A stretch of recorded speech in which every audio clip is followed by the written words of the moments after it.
ദേശീയ തലസ്ഥാനത്ത് ഡൽഹിയിൽ ഉണ്ടായ സ്ഫോടനത്തിൽ മരണസംഖ്യ ഉയരുകയാണ്. 6:55 ഈ സ്ഫോടനം ഉണ്ടായത്. പാർക്ക് ചെയ്ത കാറിലുണ്ടായ സ്ഫോടനത്തിൽ നിന്ന് ആണ് ഈ ദുരന്തമുണ്ടായത്. തുടർന്ന് തീ മറ്റ് വാഹനങ്ങളിലേക്ക് പടർന്ന് കത്തിപ്പിടിക്കുകയായിരുന്നു. 9 മരണം, 21 പേർക്ക് പരിക്ക്.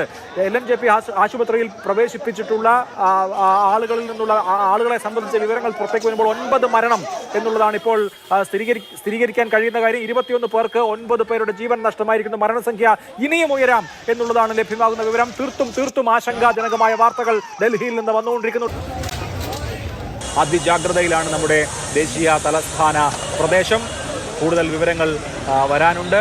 വിവരങ്ങൾ വരുന്നതുവരെ കാത്തിരിക്കണം. ഈ സമയത്ത് ഏതെങ്കിലും തരത്തിലുള്ള അഭ്യൂഹങ്ങളോ അതുപോലെ തന്നെ കിംവദന്തികളോ പടർത്താതിരിക്കാൻ ശ്രദ്ധിക്കണം. ജനങ്ങളെ പരിഭ്രാന്തരാക്കാതിരിക്കാൻ ശ്രദ്ധിക്കണം. രാജ്യത്തിൻ്റെ തലസ്ഥാനമാണ്. രാജ്യത്തിൻ്റെ തലസ്ഥാനത്തെ തിരക്കേറിയ സ്ഥലത്ത് ചെങ്കോട്ടയ്ക്ക് സമീപത്ത്, ചെങ്കോട്ടയുടെ മെട്രോ സ്റ്റേഷന് തൊട്ടടുത്ത് ഗേറ്റ് നമ്പർ 1 സമീപത്താണ് ഇപ്പോൾ ഈ അപകടം ഉണ്ടായിരിക്കുന്നത്.